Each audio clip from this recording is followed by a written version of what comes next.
Well, welcome back again, my friends, to another episode of Automotive Drama. Today I got a Chrysler 300. I think this is a 12 or a 13. And it's all-wheel drive. Yeah, it's actually a pretty badass car. I got to change the rear axle because the wheel speed sensor code was showing erratic.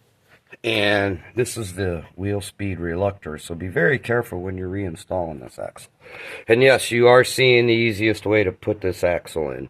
The manual says they want you to drop the differential, drop the exhaust, blah, blah, blah. That's just a bunch of crap.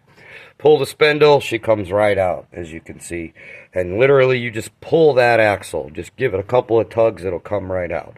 Now, when reinstalling that axle, got to make sure it's flush up against the differential. There's a big thick dust shield on it.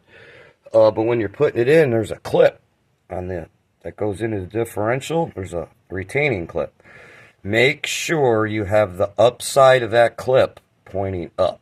If you got that clip pointing down, you'll never get that thing in there, because every time you go to push it in, that gravity's gonna want to switch it around. If you have the open side of that clip pointing up, when you go to push it in, the bottom of it catches and it pushes it in there for you.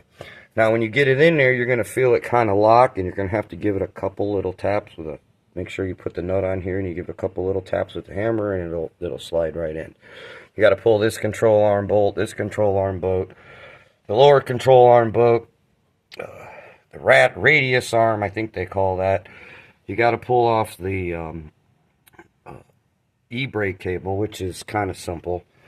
You just pull the one spring.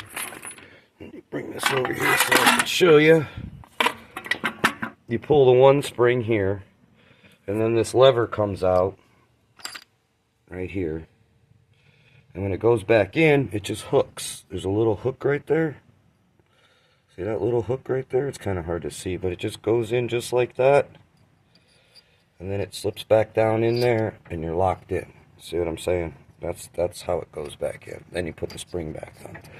You could try to take that spindle off with that on there, but I wouldn't suggest it.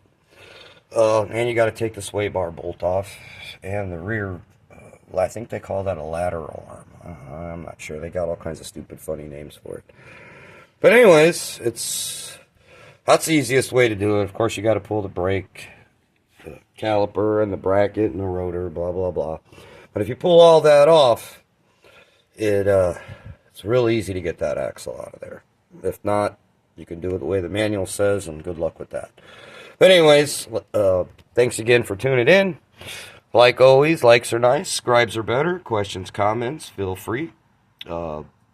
Ring the bell if you want to watch more, and if you've gotten to this point, you can push that little, take your thumb and push that little button, hit the subscribe button, and then you can see lots more of these crazy cars that I work on. I got a couple more crazy ones coming in here in the next couple days, and I'll have some more for you.